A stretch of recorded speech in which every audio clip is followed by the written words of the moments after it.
La historia que les voy a platicar no es mía, pero la estaré contando en primera persona para que ustedes puedan entenderla mucho mejor. Todo comenzó cuando yo era novia de mi esposo. Cuando yo y mi esposo teníamos aproximadamente 6 meses de noviazgo, él decidió emprender un negocio de hamburguesas al carbón. Y el negocio lo abría de 7 de la noche a 1 de la mañana aproximadamente. Yo salía de mi trabajo a las 8 de la noche y cuando salía me iba a ayudarle a su negocio. Obviamente yo le iba a ayudar porque quería hacerlo, pero además de eso, él me pagaba por ir a ayudarle. Y ahí fue cuando yo empecé a tener problemas con mi suegra. ¿Por qué? Porque ella quería que le dieran el trabajo a uno de sus hijos. Un hijo que tiene de nini, que es un huevón, un irresponsable y que no hace nada por su vida. Obviamente ella lo mantiene. Y mi novio obviamente no le iba a dar el trabajo porque sabía que no iba a cumplir con las responsabilidades que él necesitaba que hiciera. Incluso mi suegra habló conmigo para que yo dejara de trabajar con su hijo. Me dijo, oye, sé consciente, por favor, tú ya tienes un trabajo, no lo necesitas. Aparte se ve muy mal que tú andes a altas horas de la noche aquí trabajando, llegando aquí. Y a mi muchacho le serviría muchísimo el trabajo para que sea más responsable, bla, bla, bla, bla, bla. A lo que yo le contesté que aunque yo dejara el trabajo, de todas formas, mi novio no le iba a dar el trabajo a su hermano porque ya sabía cómo era. Ella se molestó muchísimo conmigo y me dijo que yo no era nadie para andar hablando y diciendo cosas de su hijo y que yo lo único que estaba haciendo era separar a su familia y metiendo cizaña entre sus dos hijos. Y ya de ahí mi suegra cada que nos veíamos era hacerme caras, hacerme comentarios, pero la verdad es que yo la ignoraba por completo, me daba igual. Yo iba hacia mi trabajo y listo. Yo salía a las 8 de la noche de trabajar, agarraba un camión y de donde me dejaba el camión tenía que caminar todavía un pedazo a la casa de mi novio. Para llegar a su casa pasaba por un pedacito que estaba medio baldío y había un poco de hierbas, pero sí pasaban personas por ahí. Como 2 semanas después de que tuve ese pleito con mi suegra, yo hice mi camino habitual para llegar a la casa de mi novio y cuando pasé por ese pedacito baldío, solo sentí como alguien me jaló del pelo hasta que me tumbó al piso. Obviamente me agarró de sorpresa. Ya después cuando pude ver, vi que era un chavo y una chava. Se levantó y me dio 4 o 5 patadas. Y después pasó una señora y ellos se echaron a correr. La señora me llevó a la casa de mi novio, me llevaron al hospital, me revisaron y bueno, se me fracturó el brazo y como a los 2 meses me tuvieron que operar para ponerme unos tornillos. Lo primero que pensamos es que había sido un intento de asalto, pero no me quitaron absolutamente nada, ni teléfono, ni dinero, nada. Pero creímos que había sido por lo de la señora que no habían tenido tiempo de quitarme las cosas. Yo estuve 6 meses en rehabilitación en esa ocasión y así quedó como parte 2 del chismecito ajeno. En esa ocasión quedó como si hubiera sido un intento de asalto.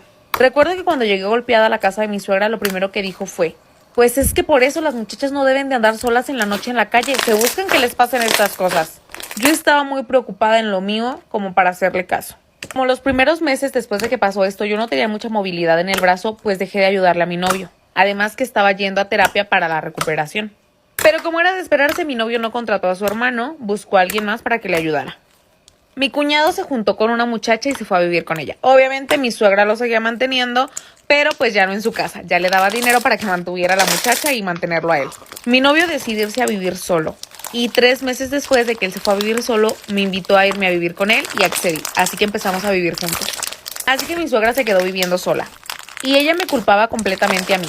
Decía que yo había separado a su familia, que su hijo no era así antes de conocerme, que él nunca lo hubiera dejado sola, que por mi culpa también tenían problemas entre los hermanos, que yo nada más le llenaba la cabeza de idioteces a mi novio. Incluso decía que yo le había hecho un amarre a su hijo y que por eso lo tenía así de engatusado, que seguramente le había dado caldo de calzón. Empieza pandemia y mi suegra ya es una persona de la tercera edad, ya es una persona mayor. Platicamos muchísimo mi novio y yo y dijo que pues lo más sano es que ella no estuviera sola pasando por el encierro y me dijo que si quería nos íbamos a vivir con su mamá un tiempo en lo que se aplacaba lo de la pandemia o que ella se fuera a vivir con nosotros.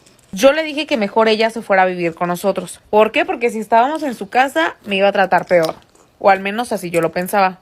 En ese tiempo no se abría el negocio de las hamburguesas, así que estábamos los 3 solos en la casa todo el día. Después de un tiempo empecé a notar cosas extrañas. En una ocasión encontré sal afuera de la puerta de mi cuarto. Otra apareció un gato muerto en la puerta de la casa y yo no sabía de dónde habían salido. Pero la verdad es que como no creo en esas cosas, yo no le di mucha importancia. Yo ya sabía cómo era mi suegra, así que ignoré por completo eso. Pero para ser honesta, cuando estaban pasando estas cosas, sí me estaba sintiendo mal, tanto anímicamente como físicamente. No supimos de dónde, pero nos contagiamos del cobicho. Nosotros fuimos asintomáticos, pero mi suegra sí se la vio muy mal. Tenía muchísima tos, cada día se veía más decaída, más abajo, y ya había varias ocasiones en las que decía que sentía que le faltaba la respiración. Le checamos la saturación y la traía muy baja, así que decidimos que la íbamos a llevar al hospital. Cuando yo estaba arreglando las cosas para llevarla, me dice, hija, ven, necesito hablar contigo. Yo me quedé, ¿hija? Y me dice, necesito pedirte perdón por todo lo que te hice. No me quiero ir cargando esto en mi conciencia porque yo sé que si me voy al hospital yo ya no voy a regresar, ya no voy a salir. Así que antes de que pase otra cosa necesito que me perdones. Yo no sabía ni qué. Parte 3 del chismecito ajeno. Yo no sabía a qué se refería la señora o de qué me estaba hablando. Incluso le dije, no se preocupe señora, yo sé que usted es muy apegada a su hijo y por eso se portó así conmigo, pero váyase tranquila que yo no tengo nada que perdonarle. A lo que me contestó, no, es que sí tienes. Ella ya no podía hablar muy bien, le faltaba muchísimo la respiración. Y aún así estaba diciéndome las cosas. Me dijo, ¿te acuerdas la vez que te golpearon en el baldío? Y yo le dije, claro, ¿cómo no me voy a acordar? Todavía de repente me duele el brazo. Hasta estaba yo bromeando. Me dijo, es que sabes, yo le pagué a unas personas para que te golpearan. Por eso fue que no te quitaron absolutamente nada. No iban a asaltarte, iban a darte un susto. Que ya no te quedaran ganas de regresar a ayudarle a mi hijo. Incluso que no te quedaran ganas de regresar a mi casa. Yo para este punto no sabía si estaba espantada, si estaba enojada, no sabía ni qué contestarle, yo no estaba hablando. Y me dice, y es que no solamente fue eso, una bruja me estuvo ayudando para deshacer el amarre que yo pensé que le habías hecho a mi hijo. Yo siempre creí que le habías hecho algo a mi hijo para que él estuviera contigo, así que contacté a una señora que se dedica a eso, y ella me dijo qué hacer para que te alejaras de él. Y eso no es lo peor de todo. Me dijo que también le había pagado a la señora para que le dijera cómo hacer que yo me enfermara, que yo no tuviera fuerzas, que me sintiera mal. Y ahí fue cuando todo comenzó a tomar sentido del por qué había sal afuera de la puerta de mi cuarto, por qué apareció el gato muerto. Incluso dice la señora que le llevó una foto a esta persona para que estuviera haciendo cosas en contra mía. Pero como ella vio que con el tiempo no funcionaba como ella quería o no había sido tan fuerte como ella quería, ya no quiso tirar su dinero en eso y dejó de contratarla. Pero en ese tiempo yo sí me estuve sintiendo mal. No sé si yo me estaba sintiendo mal por alguna otra cosa, pero coincidió con eso de que sí me estaba sintiendo mal. La señora me dijo que la perdonara, por favor, que la disculpara porque no se quería ir con eso en su conciencia. Me repitió que si ella se iba al hospital, ella sentía que ya no iba a salir, que toda la gente que se iba al hospital ya no salía. Y como yo pensé que también esto podía pasar, le dije que la disculpaba, que se fuera tranquila. No sé si fue porque estaba llorando muchísimo a la señora, no sé si fue por verla tan enferma, pero le dije que la perdonaba, aunque yo sabía que no era de corazón. Y como hierba mala nunca muere, nada más lo hospitalizaron 3 días. Yo no le había contado nada a mi esposo de lo que ella me había dicho, porque si le llegaba a pasar algo a la señora, yo no quería que su hijo se quedara con ese rencor con ella. Pero como la señora sí vivió, yo le conté absolutamente todo. La mendiga vieja nada más duró como otras 2 semanas con oxígeno y luego ya andaba como si nada. Yo le dije a mi esposo que yo ya no la quería nunca más en nuestra casa. Así que se regresó a su casa y el resto de la pandemia le tocó vivirla sola.